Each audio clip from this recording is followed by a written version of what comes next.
This video is about Raiden Shogun's second story quest, so as always it contains spoilers. Let's start with the biggest question that I am sure almost everyone wants to know about. What happened in Makoto's realm and how does it explain the Sacred Sakura situation? Let's start from the cataclysm. We go back 500 years in the past. It is at this time that Makoto left Inazuma to do something in Kanria. They didn't specify what exactly she did there, so let's not focus on that. Now back in Inazuma, A was left alone. At this point in time, there is no Sacred Sakura in Inazuma as per A's knowledge. Now A somehow finds out Makoto's whereabouts and rushes to Kanria to rescue her. Unfortunately, she is too late. Makoto is already on the verge of death. With whatever little time she has left, A extracts Makoto's remaining consciousness and brings it back to Inazuma. She puts it beneath the Grand Narukami Shrine's mountain and hides the realm's entrance.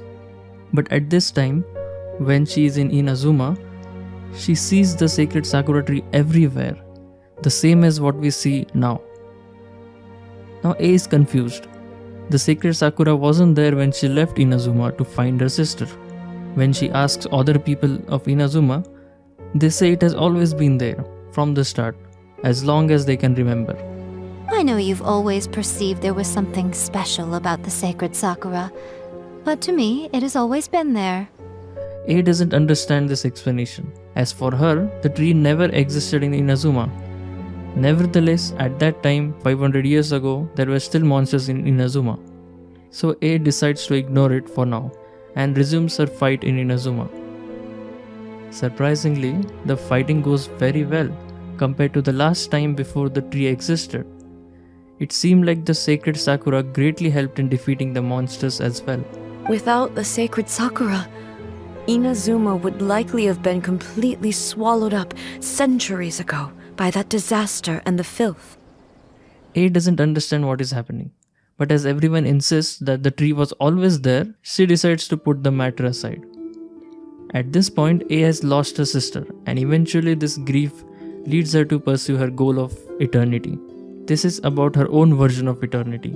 She creates the puppet, programs it to enforce eternity, and goes into meditation in her plane of euthymia. Fast forward to a second story quest, we enter Makoto's realm of consciousness. The puppet and A have a showdown and the traveler is kicked out of the realm. When we finally return to the realm, A is surprised to see us not aged for even a single day. How come you have not changed at all in all these years?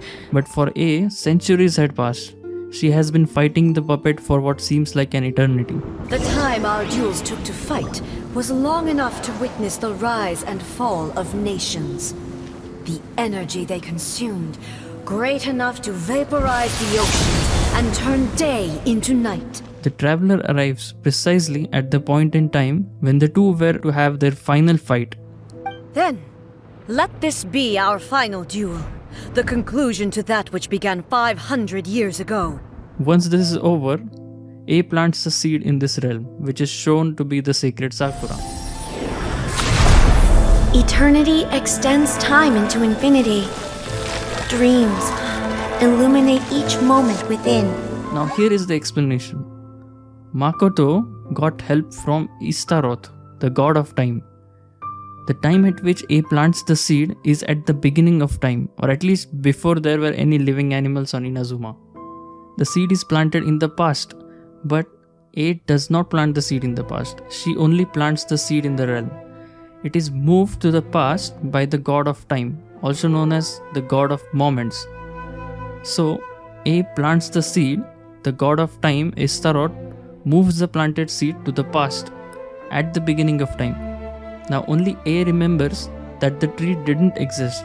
This is because she hadn't planted the tree yet, and also because she was the one who planted it. This entire situation is very similar to how in Men in Black 3, only Agent J remembers Agent K, because J had been to the past to change the future. Makoto prepared the seed for A so that the tree can help in protecting Inazuma. Makoto knew A would go into meditation The tree protected and absorbed monsters till A's absence. It did that till the time A is finally ready to change their mind and grow up. Though I could never repay you in full, this sacred Sakura will buy you some time until you are ready to awaken and embrace the new. You truly have changed. I suppose this is what humans call growth.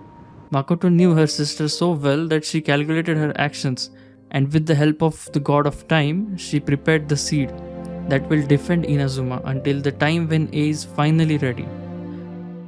You may be wondering, what about the time, the centuries that passed when A and the puppet were fighting? Where does that take place? Well, it turns out that since the god of time was involved, that realm had its own flow of time, or you could even say that the time flowed in every direction. It has a completely different separate flow of time than Teyvat. All of this is possible due to the god of time, Ishtaroth. Now, this entire thing about Sacred Sakura is actually not new. It has happened before, probably multiple times. In the book Sun and Moon, it is referred to as the parable of the tree. A gardener plants the tree's branch, and the priest, which is with the gardener, says that the tree would take 500 years to grow. But the moment the gardener plants the branch, the tree is fully grown. For it is the god of moments who is able to take seeds from this moment into the past and the future. The god of moments here is Ishtaroth, the god of time. I hope you understood this entire story about the origin of Sacred Sakura, how it was planted in the past to help the future. This was one of my favorite quests in the game so far. Annie Atco did a phenomenal work. Her voice acting was brilliant throughout the quest. Let me know your thoughts about this quest. Did you enjoy it as well? Thank you for watching. I'll see you in another one. Bye bye.